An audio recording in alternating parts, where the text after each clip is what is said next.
When my clients were looking for a space to be clean, sleek, warm, and inviting with mid-century modern vibes, I was all in. Welcome to the Peaceful Home. I'm TeresaElling, and I'm so glad you're here with me today. I am really excited about this video. My clients are my daughter and son-in-law, and they're not really clients, but I had the privilege of getting to consult on the design and decorating of their brand new coffee shop that's opened in Nampa, Idaho. As much as I love decluttering and organizing, design is my heart. The design aesthetic is crucial because it's what gives you the feelings when you walk into a space. Does it feel cold and sterile? Does it feel like crazy and kind of hyper? So let's back up to the beginning. My daughter Rachel met her husband Joshua in a coffee shop. They were both baristas. Josh is also a roaster, and they, for many years, have dreamed of opening their own coffee shop. They made a very wise decision to dip their toe in and start slowly with a coffee cart. They were able to design kind of the look and the feel already of what they wanted for their future shop. With the coffee cart, they were going a little bit for like a speakeasy vibe, and the colors of the antique rug that they used and this green glass banker's lamp really lent to that feel. They were able to develop their logo, the colors that they wanted, and the homemade syrups that they began to develop. Two things were growing side by side. One, their new baby, and the coffee shop. They started the coffee shop pregnant with their first child, and the gym where they do CrossFit, the owners are friends and just amazing people, and they graciously allowed them to have the coffee cart on site. They looked around for quite a while and finally found a location downtown. Now, there were some design challenges. The space was part of an outdoor strip mall, I think 4 or 5 units, right on the street. The front has big windows, no wall, which is really amazing, but it's a very long, skinny room. And then there was this awkward door right in the middle of the room that was a pass-through to another suite. It wasn't going to be used, and now I don't remember the reasons why the door couldn't be removed and just walled over, but it just needed to be covered. The walls were dirty, they had old wallpaper on them and trim, and the grease-covered carpets were dingy, and so there was a lot that needed to be redone. They signed the lease with a newborn baby. For over a year, they were unable to open.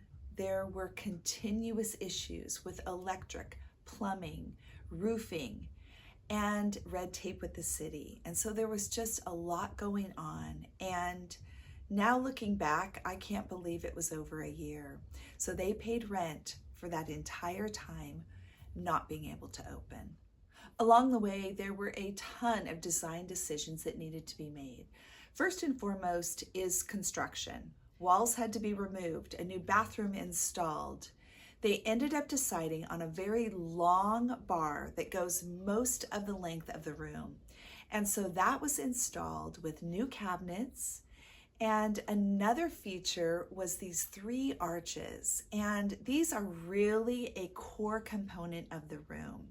It might seem like a little thing, but it draws your eye immediately up, and the way the shelves are decorated really contributes to the feel in the space. The cabinets were painted a beautiful deep green, and they decided on white, kind of marbleized quartz countertops. They are absolutely gorgeous.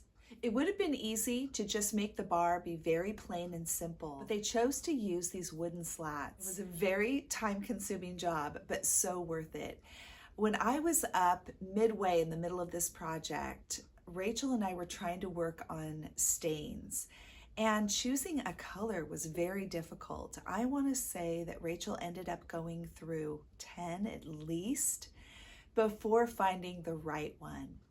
Now, to mimic that look on the bar, they made the decision to do this kind of art piece or accent wall over that awkward door. And this was a great way to cover it up and tie the two things together. I will tell you that my son-in-law Joshua was just amazing through this whole process. And he was really the fuel that just kept things going and going. He was the one that would have to make the major decisions about the equipment that would be used, the layout for making the drinks that they make, the kitchen, the dishwashing, all of the health requirements, the legal things that all have to come into play. And I didn't have anything to do with any of that. I also don't even drink coffee, so I couldn't have been of help anyway, but Josh and Rachel were working on developing their drinks and adding to what they had started with their coffee cart, working on more homemade syrups and beginning to contact bakeries and do a lot of tastings to find the best source for baked goods. The second consideration was paint. And Josh and Rachel really wanted kind of a Venetian plaster, European plaster feel, which I agreed is a really great look. And they chose a lime wash in this beautiful neutral color. Now from here, all I could do is consult through Marco Polo, and these guys did the hard work. Josh and Rachel did the actual lime wash with a friend, and I will say this, they had many, many friends, and you know who you are, who stepped in and were just so hardworking, faithful, kind, generous, and really, I don't think they could have done this coffee shop without their support. They also decided to paint the window trim black, great decision, and the front door, which was red to start, was also painted that beautiful deep green.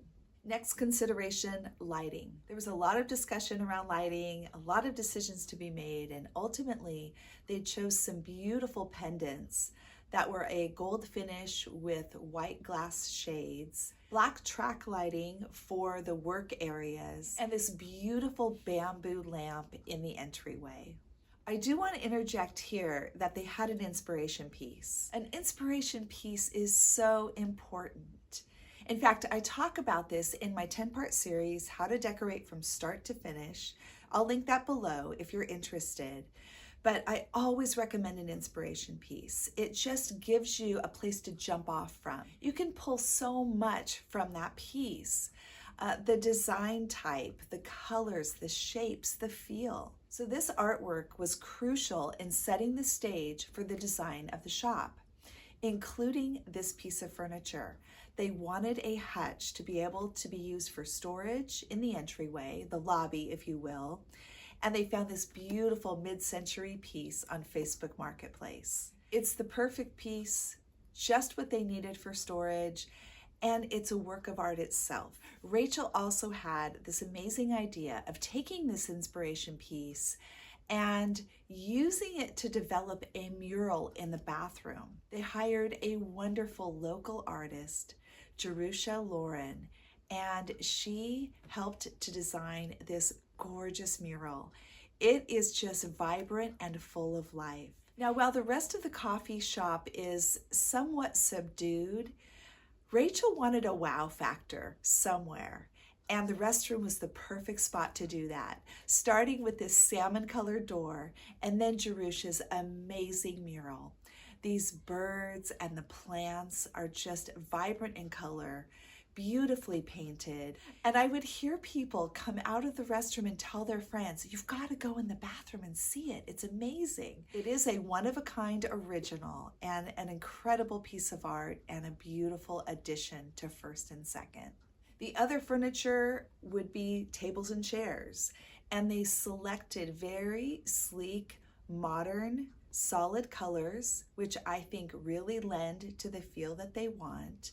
And they did an L-shaped bench in the back corner, and that was a great choice because it offers a little bit more flexibility. So construction's done, walls are painted, the furniture is chosen, the lighting is up, and now it's time to decorate. My husband and I went up just before Christmas to do the final decorating and prepare for the soft open, which would be friends and family only, and the next day, their grand opening. They had been hustling for days. Josh was on the phone the day before the soft opening all day because the brand new espresso machine was not working. And so he was troubleshooting with the company, trying to get it all figured out, which eventually they did. But oh my goodness, you know when you're down to the wire, all these things seem to be pressing in on you, frantically trying to finish up all the things while things were going wrong. And although Josh brought an espresso machine from home and they were trying to figure that out, they ended up having a major electrical issue and a plumbing problem. And again, this is where my other two daughters and their husbands all helped in tremendous ways. I was just so proud of all of my kids, how they were supporting their sister and brother-in-law to make their dream come true. This is all with a baby and a toddler running around as well. Now, my husband, Kevin, was there to pitch in any way he could, and he was on grandpa duty quite a bit of the time, which was a huge blessing. I even snapped this photo of my daughter Abby nursing her baby in the middle of all the chaos. We're still unwrapping dishes and organizing behind the counter, and now it's time to decorate. The first thing I did, if you regularly watch my channel, was to go thrifting. We needed some different pots for plants. That was going to be an important part of the design, as well as artwork and things to go on the shelves in the arches. I also picked up a few more plants while I was out, and I just thank the Lord for his favor. We found just what we needed. We also did a run to Target because we needed some storage things, like these glass canisters for tea. They're absolutely beautiful with these wood lids. Everything that's going to be seen contributes to the look of this space. So even storage is important. This is where you are unboxing things. You're not putting things in plastic and you're not leaving them in the original container that they came in, but putting them into canisters that look beautiful. I worked on trimming some of the existing plants that they had, some of the larger ones for the entryway, and potted up the others.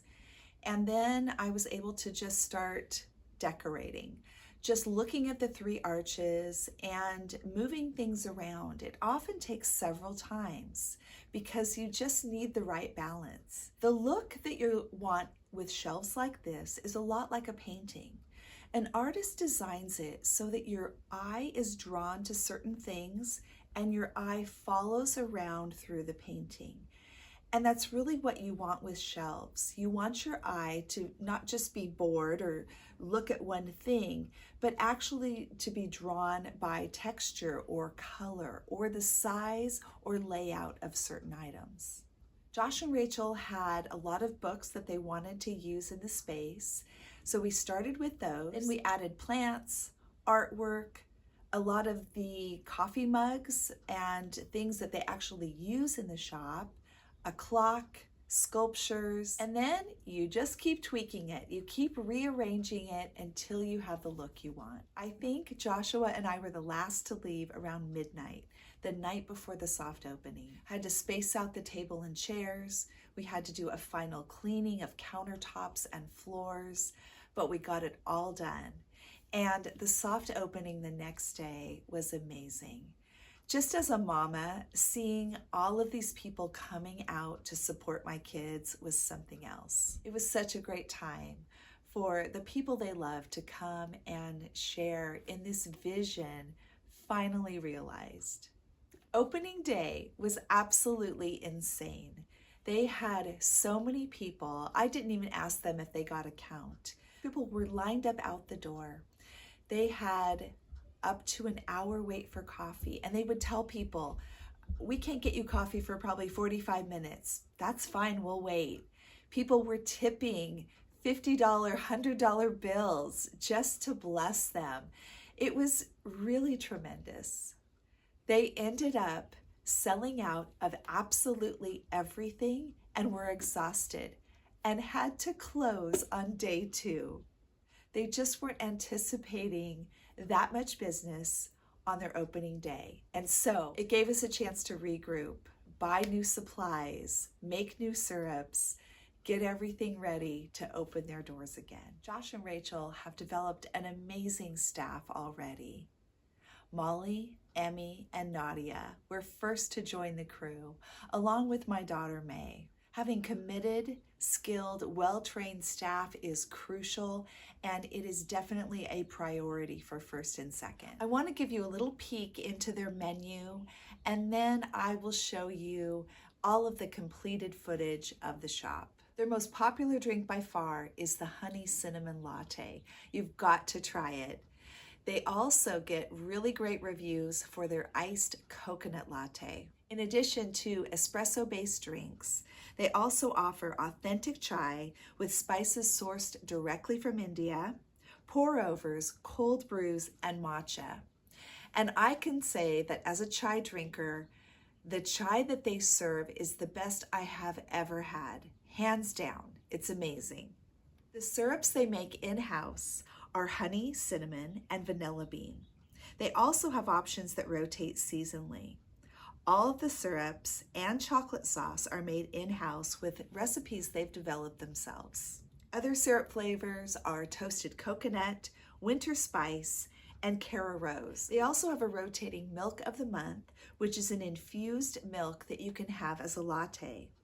Previous flavors have been mint Oreo and strawberry wafer. Pastries are delivered fresh every morning from Rose Hill Bakery in Caldwell. Now, I am a pastry person. I am extremely picky about my pastries, and these are amazing. Top notch. Rose Hill Bakery only uses organic, unbleached, unenriched flour, and they source their other ingredients locally whenever possible. Here have been some of the customer favorites so far: sourdough cinnamon rolls, raspberry hand pies, orange marmalade scone, vanilla bean scone, s'mores cookie, everything cookie, jalapeno cheddar scone, and a lemon poppy seed muffin.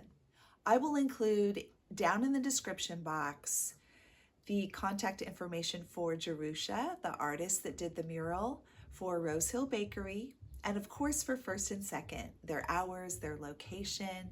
If you are ever in the Boise area, I encourage you to head over to First and Second and try them out. If you do stop in, please ask for one of my kids, Josh, Rachel, or May, and let them know that you saw this video. Let's take a look at the completed, beautiful First and Second Coffee Co.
Well, I could not have enjoyed this project anymore. It was an absolute delight to be a part of this. Thanks for joining me on The Peaceful Home. Have a great day.